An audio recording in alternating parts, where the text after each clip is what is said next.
안녕하세요. 저는 광원대학교 교육대학원 정성윤입니다. 오늘 설명드린 그 과제는 에듀테크 소개 및 방법, 사용 방법입니다. 선생님들께 소개해드릴 에듀테크 오늘 방법은 그 6학년, 초등학교 6학년 코딩 수업에서 주로 사용할 수 있는 그 프로그램, 에듀테크 프로그램을 몇 가지 설명을 드리고 학생들과 즐겁게 그 이런 뽑기나 선택 뭐 이런 거에 대한 수업에 대한 설명을 드리도록 하겠습니다. 먼저 6학년 코딩 수업이라는 것은 단계적 학습을 위해서 하는 프로그램인데요. 단계적 문제 해결 학습을 위한 프로그램인데요. 단계적으로 문제 해결을 하기 위해서는 순서적인 문제를 해결할 수 있는 방법을 이제 학생들하고 학습을 해야 합니다. 그렇게 학습을 하기 위해서는 제일 먼저 이제 우리 학생들이 간단한 게임을 이용해서 접근하도록 하는 방법이 굉장히 쉽습니다. 그래서 그런 게임 중에 하나가 뭐냐면 러시아워라고 하는 프로그램이 있습니다. 러시아워라고 하는 그 블록 게임이죠. 이런 블록 게임이 있는데요. 이런 러시아워라는 블록 게임을 이제 살펴보면은 뭐가 있냐면 여기에 자동차의 빨간색 자동차를 탈출시켜주는 게임이에요. 어떻게 하는 것이 가장 좋은가? 그러려면 차를 빼줘야 되겠죠. 이 차를 이렇게 빼주고 그 다음에 이 차가 뒤로 나가야 되니까 이 차도 빼주고 그 다음에 이 차도 빼주고 맨 끝 차를 맨 뒤로 바꿔준 다음에 빨간 차를 내보낸다라고 하는 그런 단계적인 한꺼번에 하는 게 아니라 단계적 어떤 걸 먼저 해결하고 어떤 걸 먼저 해결해야 되는지 그런 단계적인 그런 프로그램을 통해서 이제 문제 해결 학습하도록 이제 유도를 합니다. 그래서 이제 러시아어라고 하는 이런 블록 게임이 굉장히 좋은데요. 학생들도 재밌어 합니다. 그래서 이제 쉬운 것부터 단계별로 차근차근 이렇게 단계별로 이렇게 해서 앱을 이용해서 그 자동차가 주차를 해서 빨간색 차를 갈 수 있는 이런 러시아어 게임을 이용해서 학생들한테 과제 해결을 하도록 유도를 합니다. 이제 학생들이 이제 잘하는 학생들은 단계가 굉장히 빠르고요. 그래서 잘 못하는 학생은 단계가 늦기는 합니다. 그래서 그런 과정을 학생들과 같이 학습을 하고 1대1로 문제 해결 학습을 유도할 수 있는 그런 방법이 이제 처음으로 시도할 수 있는 그런 방법이라고 할 수 있습니다. 그래서 이런 코딩 수업을 이제 처음으로 시작을 하고요. 그것이 이제 익숙해지게 되면 러시아어가 이제 업그레이드 되어 있는 상황입니다. 그래서 이렇게 러시아어가 업그레이드 된 프로그램은 어떤 걸 먼저 차를 보내고 그 다음에 이제 할머니를 피해서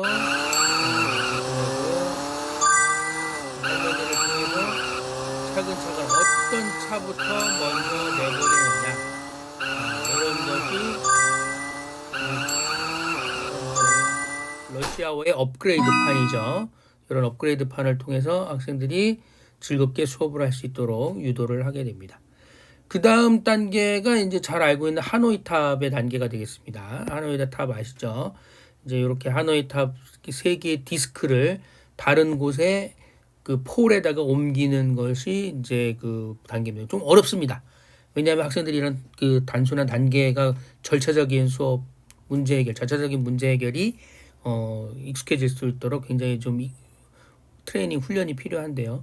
그래서 순서에 맞춰서 순서에 맞춰서 얼마만큼 횟수를 줄여서 이제 문제를 이제 해결할 수 있는 거. 이게 해결이 되면 이제 한 단계 더 위가 되죠. 이거는 블록 게임도 있고요. 블록 게임도 있고 앱도 있고 다양하게 있습니다. 그래서 디스크 4개일 경우에는 어떻게 해서 몇 번의 방법으로 할 거냐. 방법 횟수가 적은 사람이 더 점수가 높죠. 또 이제 시간도 또 적은 사람이 더 점수가 더 높게 되어 있습니다. 그래서 이런 절차적인 문제 해결 방법 게임을 통해서 학생들이 훨씬 쉽게 이 코딩 수업에 접근할 수 있도록 유도를 합니다. 그 다음에 이제 코딩이 직접 들어가기 전에 학생들하고 할 수 있는 재밌는 단계적 문제 해결, 절차적 문제 해결 방법이 뭐냐면 이 라이트봇이라고 하는 프로그램이 굉장히 효과를 많이 봤습니다. 라이트봇이라는 프로그램은 뭐냐면 3개의 과정이 있습니다. 베이직, 그 그다음에 프로시즈, 그다음에 요 함 루프 요 세 개의 과정이 있는데요. 그래서 코딩 수업의 기본적인 것을 익힐 수 있는 아주 좋은 프로그램입니다. 이 로봇이 움직여서 파란색 박스에 도달하게 되면 불을 켜게 되는 거죠. 그래서 불을 켠다 해서 라이트 봇인데요. 그래서 요 세 가지 과정을 통해서 학생들이 훨씬 더 쉽게 진행할 수 있도록 이제 알려주고 있습니다. 그래서 이런 프로그램인데요. 이런 앱을 사용하려면 학생들이 저마다 제가 할래요, 먼저 할래요, 막 이런 그 학생들이 이제 그 저기 먼저 하려고 노력을 많이 합니다. 그래서 그런 학생들에서 순서를 정해줘야 되는데 순서를 정해주는 그런 방법으로 요 탭 룰렛이라는 프로그램을 많이 씁니다. 이건 뭐냐면 학생들한테 손가락을 갖다 놓으라고 얘기하는 거예요. 그러면 손가락 갖다 놓으면 소리가 나서 그래서 그 순서가 3명이다 그러면 3명을 랜덤으로 뽑아주는 뽑기 프로그램입니다. 뽑기. 그래서 이 프로그램인데 학생들이 굉장히 재밌어 하고요. 소리도 나면은 또 재밌어 하고 그렇게 합니다. 그다음에 학생이 너무 많으면 30명이나 뭐 이렇게 될 경우에 이렇게 룰렛 돌리는 프로그램이죠. 그래서 이제 학생 수를 갖다가 정하고요. 20명이다 그러면 20명 설정해서 정하고 그다음에 이제 재시작하면은 21번부터 20번까지 순서가 정해집니다. 그럼 학생들한테 번호를 다 지정을 해주고 뺑뺑이 돌리기 시작하면은 이 학생들 랜덤으로 몇 번인지 나온 수첨이 돼서 학생들의 숫자가 나오는 그런 프로그램입니다. 이게 이제 뺑뺑이 이 프로그램이죠. 그래서 이런 걸 통해서 학생들이 수업 중에 간간히 뽑기와 이런 걸 통해서 즐거움을 주기도 하고요. 그래서 이런 걸 통해서 순서가 정해지게 되면 본격적으로 이 라이트봇 프로그램을 수업을 하게 됩니다. 이 라이트봇 프로그램은 단계적인 문제 해결, 절차적인 문제 해결 방법을 굉장히 쉽게 익혀주는 방법인데 1단계는 굉장히 간단하게 이제 설명을 해줄 수 있는데요. 첫 번째는 이제 그 명령어 배우는 거죠. 1단계는 베이직. 그래서 이제 라이트봇이 들어오고 단계가 파란색 블록을 밟으면 불이 들어온다라는 걸 설명을 해주고요. 그 다음에 여기서의 명령어는 앞으로 가는 명령, 앞으로 가는 명령 하나를 갖다가 어떻게 쓰는지를 설명을 해줍니다. 그래서 이제 3개의 단어만 사용하면 되는데요. 어떻게 가요? 앞으로 가는 걸 한 번 가고 그 다음에 또 2번 가면은 어떻게 되냐? 이렇게 미리 점검을 할 수 있습니다. 2번 가면 여기 파란 블록을 하게 되죠. 그럼 파란 블록을 하게 되면 뭘 해야 돼요? 불을 켜야 돼요. 자, 그럼 불을 켜는 것까지 하게 되면 한 번, 2번 가고 불을 켜는 거죠. 다시 이제 런을 해보면 이렇게 해서 미션을 완성하는 게 1단계인 거죠. 그 다음에 2번째 단계를 가게 되면은 이제 어떤 명령이냐면 오른쪽, 왼쪽 돈다라는 거죠. 우양우, 좌양자 이런 거죠. 우양우, 좌양자 그 명령을 공부를 하게 됩니다. 그럼 어떻게 돼요? 앞으로 가고 오른쪽 돌아야 되겠죠. 앞으로 한 칸 가고 또 앞으로 한 칸 가고 이제 그 왼쪽으로 돌아야 되겠죠. 왼쪽. 그래서 오른쪽이냐 왼쪽이냐. 이 로봇의 입장에서 왼쪽이기 때문에 로봇의 입장에서 왼쪽이라는 걸 이해를 해야 됩니다. 그래서 이걸 중간 점검을 반드시 시킵니다. 그러면 왼쪽 방향으로 돌았죠. 그래서 이렇게 중간 단계를 하게 되고요. 그 중간 단계를 하면 또 이제 어떻게 가야 돼요? 2번 가야 되겠죠. 갔으니까 이제 아까 2칸 더 가야 되겠죠. 2칸, 1칸, 2칸 더 가고 또 왼쪽으로 돌아야 되겠죠. 또 왼쪽으로 돕니다. 그리고선 또 한 번 그러면 여기까지 또 점검을 또 한 번 하죠. 점검을 또 하면 이렇게 돌죠. 그래서 또 2칸을 또 가면은 파란 블록을 밟게 되고 파란 블록을 밟게 되면 불을 켜야 되겠죠. 자, 한번 해볼까요? 이제 불을 밟습니다. 그러면 이제 마지막 불을 켜는 마지막 미션이 되는 거죠. 그러면 이제 실제로 런을 시켜보면 네, 이렇게 해서 단계적인 절차, 명령어도 공부하면서 단계적인 절차 방법을 공부를 하게 됩니다. 그 다음에 명령어가 뭐냐면 점프라는 명령입니다. 점프라는 명령을 공부를 하는 거죠. 그러면 이 단계에서는 전에는 앞으로 갔는데 이건 앞으로 가게 되나? 하고 앞으로 가게 해보면은 앞으로 못 가죠. 위로 점프가 돼 있으니까. 그때는 여기는 어떤 명령을 써야 돼요? 이때는 점프하는 명령을 써야 돼요. 그러면 점프하는 명령을 하면 어떻게 되는지 한번 볼까요? 올라갔죠. 그죠? 올라갔는데 또 왼쪽에 또 점프를 하게 되면 어떻게 되냐면은 방향이 바뀌지 않았기 때문에 못 갑니다. 이때는 뭐 해요? 왜 그랬을까? 방향을 바꿔야 된다는 걸 공부를 시키죠. 어느 쪽으로? 오른쪽으로 방향을 바꿔야 된다는 거. 오른쪽으로 방향을 바꾸면은 이제 올라가서 오른쪽으로 돈다라는 걸 볼 수가 있습니다. 그러고선 다시 또 점프를 하고 이제 익혔으니까 그 다음 단계로 오른쪽으로 또 돌죠. 그럼 여기까지 한번 해보면 가고 점프 이렇게 방향을 돌죠. 그럼 또 마지막으로 또 점프를 해야 되겠죠. 단계적으로. 그 다음에는 올라갔으니까 뭘 해요? 불을 켜야 되겠죠. 그죠? 그래서 이런 과정을 통해서 점프라는 명령을 공부하고 지난번에 공부했던 오른쪽으로 돌고 왼쪽으로 돌고 하는 회전 공부까지, 회전 명령까지 다 공부를 하게 됩니다. 그 다음 단계는 뭐냐면 명령어를 통해서 목표를 가는 지점 방법이 하나가 아니라는 걸 공부를 하게 됩니다. 그래서 직선으로 가는지 지그재그로 가든지 아니면 좌우로 가든지 방법은 여러 가지가 있다. 다만 시간을 절약하는 것이 시간을 절약해서 최단 시간에 가는 것이 가장 좋은 명령이다 라는 걸 공부를 하는 걸 통해서 어떤 이 베이직 프로그램의 기본적인 원리를 공부를 하게 됩니다. 그 다음에 2단계에서는 함수를 공부를 합니다. 프로시저. 함수를 공부하게 되는데요. 똑같은 명령이 반복되는 경우를 공부를 하게 되는데요. 예를 들어서 이제 이런 함수라는 걸 설명을 해주고요. 함수가 어떻게 움직이는지 똑같이 반복되는 걸 이제 함수를 이용해서 쓰는 것이 유리하다라는 걸 설명을 해요. 그러니까 이런 것 같은 경우 어떻게 똑같은 명령이 반복되는 게 뭐예요? 한 칸, 두 칸, 세 칸 가고 불 켜는 게 반복되는 거죠. 한 칸, 두 칸, 세 칸 가고 반복. 이게 반복이 되니까 그걸 어디다가 넣는다? 프로시저 함수에다 넣는 거죠. 어떻게? 한 칸 가고 또 한 칸 가고 또 한 칸 가고 세 번 가고 불 켜는 것이 이제 반복이 되는 거죠. 그리고 오른쪽으로 도는 것까지. 여기까지 하면 어떻게 되냐면 다시 한번 해볼까요? 이걸 이제 함수에 넣고 돌리면 이렇게 불 켜는 거죠. 근데 여기에서 또 요게 하게 되면은 요걸 오른쪽으로 도는 것까지 함수를 넣는 것이 있고요. 오른쪽 도는 것까지 함수를 넣어서 아예 돌아서 하는 것까지 함수는 방법이 있고요. 또는 이거를 함수하고 이렇게 돌려서 오른쪽 돌고 또 함수를 하고 또 오른쪽 돌고 그 다음에 또 함수를 하고 요런 방법이 있습니다. 한번 해볼까요? 자, 이렇게 하고 두 가지 방법의 차이를 구별하면은 굉장히 샤프한 학생들이죠. 함수에다 오른쪽을 넣게 되면은 필요 이상의 리소스를 쓰는 게 되는 거고요.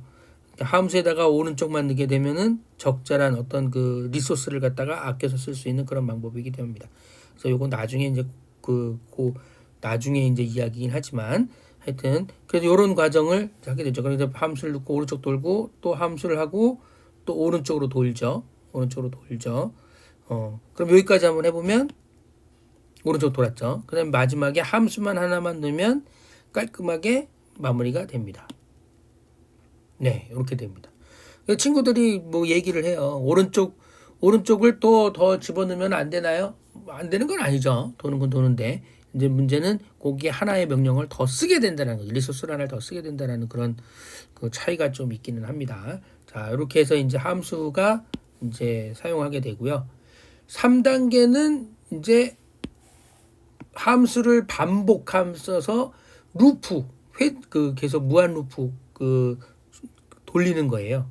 무한 루프를 하는 것이 이제 세 번째 단계인데, 그래서 예를 들어서 이제 이런 겁니다. 이거는 뭐가 반복이 되냐면 가서 불 켜는 것이 반복되는 거죠. 가서 불 켜고 또 불 켜고 또 불 켜고 또 불 켜고. 함수를 이걸 하려면 어떻게 하냐면 이런 방법이 있죠. 앞으로 가서 불 켜고 여기 함수 하나예요. 그럼 그 함수를 몇 번 써야 되냐면 하나, 둘, 셋, 넷, 다섯, 6번을 써야 돼요. 둘, 셋, 넷, 다섯, 6번을 써야 돼요. 그렇게 안 하고 여기다가 함수를 하나만 더 집어넣어 주면 그걸 돌리고 또 돌리는 거죠. 이렇게 되는 거죠. 요게 무한으로 되는 겁니다. 무한. 근데 이제 그거를 무한을 멈추려면 비교면 if 된 문을 놔야 되는데 그 if 문을 넣어야 되는데 그건 이제 나중에 공부를 하게 됩니다. 그래서 이렇게 해서 함수를 이제 무한 루프까지 공부를 하는 것이 요 라이트봇의 프로그램의 그 특징입니다. 그래서 오늘 그 다음에 이제 요런 라이트봇을 다 공부를 하게 되면 이제 거의 마지막 단계로 학생들이 이제 스크래치 프로그램을 이 공부를 하게 됩니다. 그래서 요 스크래치 프로그램인데 요 스크래치 어린이는 설명을 다 해줍니다. 그래서 설명을 다 해주는 거기 때문에 이 스크래치 어린이 프로그램이 굉장히 도움이 많이 되는데요. 그래서 시작을 누르면 이 프로그램은 지령을 어떻게 추가하는지 시범을 보여주고 이거를 통해서 프로그램을 공부하는 방법을 알려주죠. 그래서 맨 처음에 파란색을 깃발을 누르면 시작이라는 거, 런을이라는 그런 개념을 익히게 되고요. 그 다음에 이제 클릭 운동, 이 보물을 찾으러 가야 되니까 그래서 이제 앞으로 몇 보 이동한다라는 걸 이제 이동하고 이동 거리를 이제 수정을 해야 되겠죠. 그래서 이동 거리를 수정을 합니다. 그래서 이동 거리를 숫자를 4로 바꾸게 되죠. 숫자를 4로 바꾸게 되고요. 그 다음에 앞으로 4보 간 다음에 그 다음에 어떻게 되는지 이제 점검을 하는 거죠. 진짜 네 걸음 가나? 네 걸음 가는 거죠. 그 다음에 우회전이 필요하죠. 그 다음에 오른쪽 우회전, 오른쪽으로 90도 돌아라 라는 거죠. 그리고서 50도를 가서 몇 보를 가야 돼요? 2발짝 가는 거죠. 이동 거리를 하기 위해서 이동 거리를 2로 숫자로 바꿉니다. 숫자를 바꾸고 그 다음에 이걸 또 계속 점검을 하는 거죠. 런을 통해서 내가 제대로 코딩을 하고 있는가 라는 걸 점검을 하게 됩니다. 그리고 또 이제 좌회전 왼쪽으로 90도 돕니다. 왼쪽으로 90도 도는 거죠. 그리고 몇 발까지 4발자국 또 가죠. 4발자국 가죠. 그래서 이동 거리를 4발짝으로 수정을 합니다. 그래서 이동 거리를 4발짝으로 수정을 하죠. 그래서 실행을 시켜보면 그래서 프로그램이 우리가 명령한 대로 됐다라는 것을 이제 알게 해주는 것이 이렇게 계속 하게 되면은 다음 단계. 그래서 밀실의 보물찾기를 통해서 어떤 명령어를 쓰게 되는지 이런 것들을 공부를 하게 됩니다. 그래서 지금 저희가 게임을 통해서 블록 게임을 통해서 코딩에다 접근을 하고 그 다음에 그걸 통해서 접근을 하게 되면은 그 다음에 라이트봇 프로그램을 통해서 단계적으로 코딩하는 방법을 익히게 되고요. 그 다음에 이제 스크래치 어린이를 통해서 이제 프로그램을 익히게 되고 그게 마무리가 되고 그러면 이제 엠블록이라고 하는 스크래치하고 똑같아요. 그래서 스케치 코딩의 기본도 공부를 하게 되고요. 그래서 이 코딩의 공부를 이제 연습을 통해서 하게 되면은 이렇게 자기가 직접 뭘 어떻게 놓는지 15도 놓고 움직이는지 요걸 프로그램을 해놓고 요거를 이제 직접 실행을 해볼 수 있는 이렇게 실행을 해볼 수 있는 그런 프로그램이 이제 만들 수가 있습니다. 자, 지금까지 코딩 초등학교 6학년 수업에서 코딩을 어떻게 공부할 수 있는가, 어떻게 접근할 수 있는가에 대한 에듀테크 프로그램을 알아보았습니다. 감사합니다.